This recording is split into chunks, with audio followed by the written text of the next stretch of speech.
So but అంటే ఇప్పుడు ఈ కుల వ్యవస్థ గురించి మాట్లాడుతున్నప్పుడు కానీ, ఇప్పుడు మీరు ఈ మూఢనమ్మకాల మీద సినిమాలు తీస్తున్నప్పుడు కానీ, మీరు ఒక మాట అన్నారు స్టార్టింగ్ ఏమన్నారంటే, నాకు తెలియంది నేను చెప్పను. దేవుడి గురించి అడిగితే నాకు తెలియంది నేను స్టేట్మెంట్ ఇవ్వను అని అన్నారు. బట్ చాలామంది ఏంటంటే ఇవి పెడుతుంటే ఇప్పుడెక్కడ ఉన్నాయి అవుట్డేటెడ్ సినిమాలు ఎందుకు తీస్తారు అని ఒక స్టేట్మెంట్ పాస్ చేస్తూ ఉంటారు చాలామంది. ఏ కులం ఎక్కడ ఉంది కులం అంటూ ఉంటారు.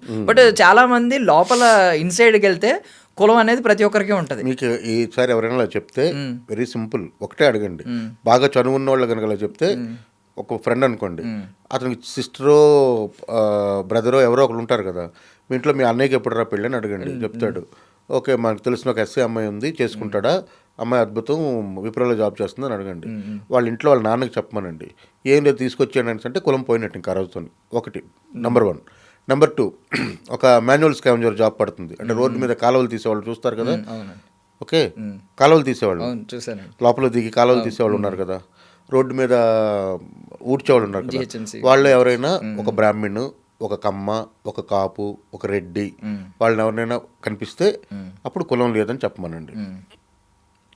ఓకే.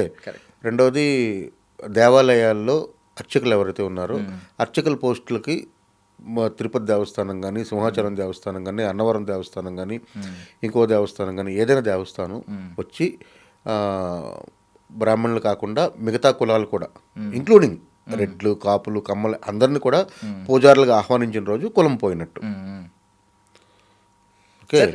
కాకపోతే సార్ ఇప్పుడు మీరు సినిమాల్లో ఇప్పుడు కొంచెం దిగువ వర్గాలు ఉన్న వాళ్ళని హీరోలుగా పెట్టడం, లేదంటే కొంచెం అగ్రవర్ణాల వాళ్ళని కొంచెం విలన్లుగా పెట్టడం, ఇప్పుడు ఇంత ఓపెన్గా బోల్డ్గా మాట్లాడడం, మిమ్మల్ని ఒక కులానికి ఒక వర్గానికి ఆపాదించేసే ప్రమాదం ఉంది కదా. అది వాళ్ళ ఇష్టం. నా కులం ఏంటి ఎవరికీ తెలియదు ఇప్పుడు యాక్చువల్గా. సో వాళ్ళు ఏ కులం అనుకుంటే ఆ కులం అది నాకు సంబంధం.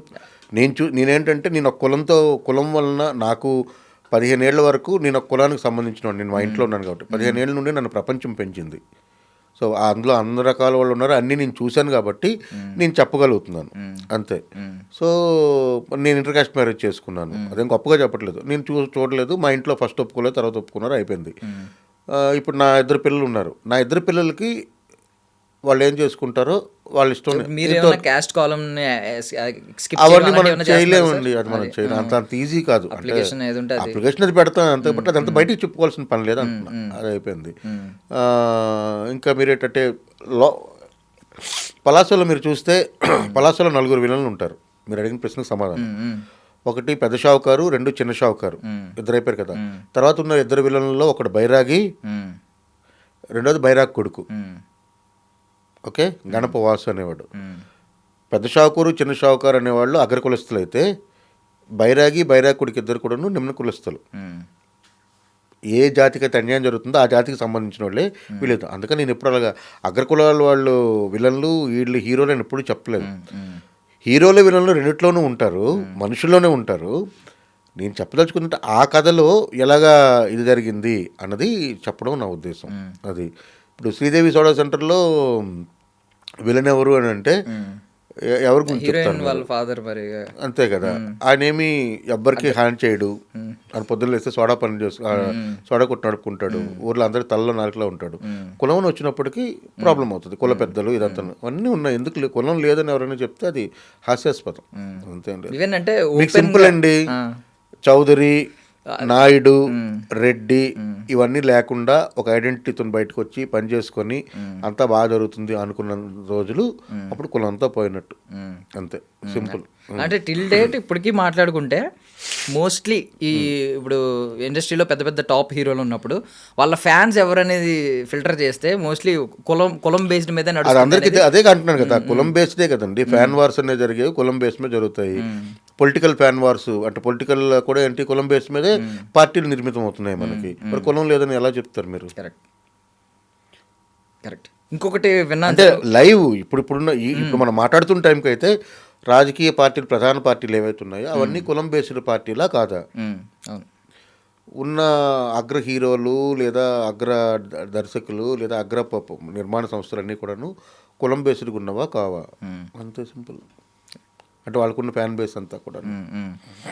అండ్ మీరు మోస్ట్లీ పీరియాడికల్ డ్రామాలు తీస్తూ ఉంటారు. ఇప్పుడు చాలా మంది అంటూ ఉంటారు నాకు తెలిసి, కరుణ్ గారు జాన్రా మార్చారు రోయ్ అని చెప్పి. అంటే పీరియాడికల్ డ్రామా నుంచి బయటకు వచ్చారు ఇప్పుడు నాకు తెలిసి. అలాగే నేను ఇది కథ పీరియాడికల్ బట్టి- డ్రామా ఉంటుందండి. లేదు ఇది ఇప్పుడు 26 లో జరిగే కదా, ఇది 26 లో జరుగుద్ది, 50లో కూడా జరుగుద్ది. మనిషి ఉన్నంతకాలం ఇవన్నీ ఉంటాయి.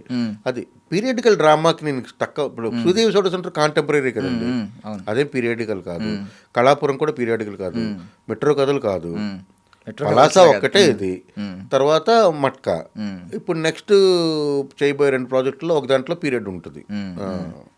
డిపెండ్స్ కథ బట్టి. అంటే ఒక పీరియాడికల్ డ్రామా తీసుకుని ఏదన్నా మీరు ఒక సెన్సిటివ్ టాపిక్ని తీసుకున్నట్టు, like caste discrimination, political socio political ఏమైనా ఎలిమెంట్స్ పెట్టినా కొంతమంది ఏమంటారంటే, ఇప్పుడు ప్రజెంట్ ఉన్న డేస్లో ఇలాంటివి సెన్సిటివ్ టాపిక్ టచ్ చేస్తే ఎవరొకరికి కనెక్ట్ అవుద్ది, డాట్స్ కనెక్ట్ అయ్యి వాళ్ళ నుంచి అబ్జెక్షన్స్ వస్తాయి, అందుకని పీరియాడికల్ డ్రామాలు ఎక్కువ తీస్తారు ఇలాంటి చిన్న చిన్న ఎలిమెంట్స్ అని చెప్పి. కొంతవరకు నిజమై ఉండొచ్చు. నా విషయంలో అది నిజం కాదు. నేను అనుకున్న కథ నేను ఎందుకు పీరియడ్లోకి వెళ్తానంటే, అందులో ఉన్న ఒక స్వార్థం ఏంటంటే మంచి ప్రెమైస్ని సెట్ చేయొచ్చు. రంగస్థలం ఎందుకు మన అందరికీ నచ్చిందంటే ఆ ప్రెమైస్, మున్సబు కరణము అనే వ్యవస్థ ఉన్నప్పుడు, ప్రెసిడెంట్ మున్సబు కరణం అనే వ్యవస్థ ఉన్నప్పుడు ఊర్లు ఎలా ఉండేవి అన్నది ఇప్పుడున్న వాళ్ళకి తెలియదు. మున్సబ్ అంటే తెలియదు, కరణం అంటే తెలియదు, ప్రెసిడెంట్ అంటే తెలియదు. అంతేనా? సో ఇప్పుడున్న జనరేషన్కి ఇలా ఉండేది అని చెప్పడంతో వెళ్ళి దాంతోపాటు ఒక సామాజిక పరమైన కథ చెప్పడం వలన రంగస్థానం అనేది మనకి అందరికి మనసులో నిలబడిపోయింది.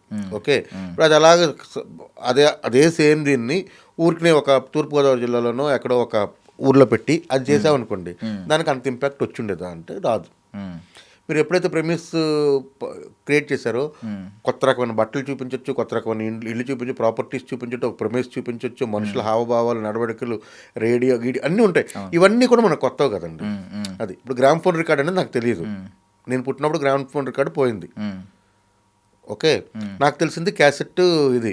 సో గ్రామ్ ఫోన్ రికార్డ్ ఎలాగ ఆపరేట్ చేసేవారని తెలుసుకోవడం ఒక దీంట్లో చూసినప్పుడు నాకు కొంచెం కుతూహలం ఉంటుంది కదా, అలాగే ఏమైనా చూపించాను అంతే. సో ఇప్పుడు మనం అనుకున్నట్టు, ఇప్పుడు ఒక హీరోకి, ఒక టాప్ హీరోకి, స్టార్ హీరోకి ఈ కుల వ్యవస్థ మీద, హీరో కానీ లేదా పాలిటిక్స్ కానీ పార్టీ కానీ, ఈ కుల వ్యవస్థ మీద ఫ్యాన్ బేస్ ఎక్కువ ఉంటుంది సార్. ఈ ఫ్యాన్ బేస్ ఓకే, ఇక్కడి వరకు ఓకే, బట్ ఏదైతే హేట్రెడ్గా మారుతుంది వేరే వాళ్ళు. ఇప్పుడు రెడ్డి కులం ఉంటే ఈ కాపు వర్గాలు కానీ, చౌదరి వర్గాలు కానీ, కమ్మ వర్గాలు కానీ వీటి మీద తిడతా ఉంటారు, వీళ్ళు ఏంటంటే ఈ ఆపోజిట్ వర్గాల మీద తిడతా ఉంటారు. సో ఇప్పుడు మట్కాకి మీరు ఇది ఫేస్ చేశాను అన్నారు, ఇది కూడా ఏమన్నా అలాంటి ఉందంటారా? బికాజ్ ఇది మట్కాకి ఏం జరిగిందని నాకు నిజంగా తెలియదండి. నేను దాన్ని డీకోడ్ చేయాలనుకోలేదు, కనుక్కోలేదు. అన్ఫార్చునేట్గా ఆ తర్వాత నాతో ఎవరు టచ్లో లేరు, నేను ఎవరితో టచ్లో లేను సినిమాకి సంబంధించిన వాళ్ళు. సో అందుకని నాకు తెలియదు. బట్ 100% దాంట్లో కుట్ర అయితే జరిగింది, అంతవరకు నాకు తెలుసు. ఎక్కడ జరిగింది, దానికోసం మీటింగ్లు పెట్టుకున్నారని, మీటింగ్లు పెట్టి దాన్ని నెగిటివ్ చేయించడానికి ప్రయత్నించారన్నది డిస్ట్రిబ్యూటర్, అక్కడ మన రాజమండ్రిలో ఉండే ఒక డిస్ట్రిబ్యూటర్ గారు చెప్పారు, ఇలా ఇలా జరుగుతుంది సార్ అనేది అయితే చెప్పారు ఆయన. అది కాకుండా రిలీజ్ అంటే నేను ఫస్ట్ కాపీ చూడకముందే, ఫస్ట్ కాపీ అంటే మాది బాగా లేట్ అయిందని అని చెప్పాను కదా. సో మేము ఆ మిడ్ నైట్ షో చూడడానికంటే ముందు రివ్యూస్ వచ్చేసాయి. అంటే నేనే అప్పుడు చూడకముందే రివ్యూస్ వచ్చేసాయి అంతే. అంటే మీరు ప్రశ్నిస్తారు కదా సార్, ఇప్పుడు ఇది మనది, ఇప్పుడు సినిమానే ఒక మాధ్యమంగా వాడుకుంటున్నారు కదా గమ్ముని ప్రశ్నించడం అంటే, ఇప్పుడు వితౌట్ ప్రూఫ్ లేకుండా. రెండోది ఏంటంటే, నేను కూడా మామూలు మనిషినండి, నేనేమి సూపర్ హీరోని కాదు. నేనేంటంటే నాకు వచ్చిన కళతో, ఇప్పుడు మీరు ఒక ఇంటర్వ్యూయర్, మీరు ఏం చేయగలరు అంటే ఆపోజిట్ కూర్చున్న క్వశ్చన్ అడగగలరు. ఓకే, అంతేగాని మీరు నాలో మార్పులు అయితే తేలేరు ఒకటి. రెండోది, నేను బాగా పవర్ఫుల్ అనుకోండి, మీరు భయపడతారు. నాకు ఆ భయాలన్నీ, నేను హ్యూమన్ బీయింగ్నే కదా. నాకేంటంటే, ఇప్పుడు నేను ఒక కథ చెప్పాను, చెప్పిన కథను తీశాను, చెప్పిన బడ్జెట్లో తీశాను, చెప్పిన అన్ని రోజుల్లో తీశాను, అందరూ ఆమోదయోగ్యమై చప్పట్లు కొట్టిన తర్వాత దాన్ని రిలీజ్ చేసాం. అది రిజల్ట్ రకరకాల కారణాల వల్ల రాలేదు. అయితే దానికి ఏ రిజల్ట్ వచ్చిందో అదైతే డిజర్వ్డ్ కాదు, అది నేను 100% నమ్ముతాను. సో దాని వెనకాల జరిగిన ఇదంతా ఉంది, ఎవరు చేశారు ఏంటి అని చెప్తే నేను టైం వేస్ట్ చేసుకోవాలి. నాతో పాటు ఇంకొక 4 కూర్చొని పనిచేస్తే అది ఓకే. నేను ఒక్కడిని పోరాటం చేసి ఇది చేసుకునే శక్తి అయితే నాకు లేదు. అందుకని నేను మూవ్ ఆన్ అయిపోవాలి. 3 రోజులు కాస్త బాధపడతాం, 4వ రోజు బ్యాగ్ వేసుకుని బయటకు వచ్చి పని చేసుకోవాలి.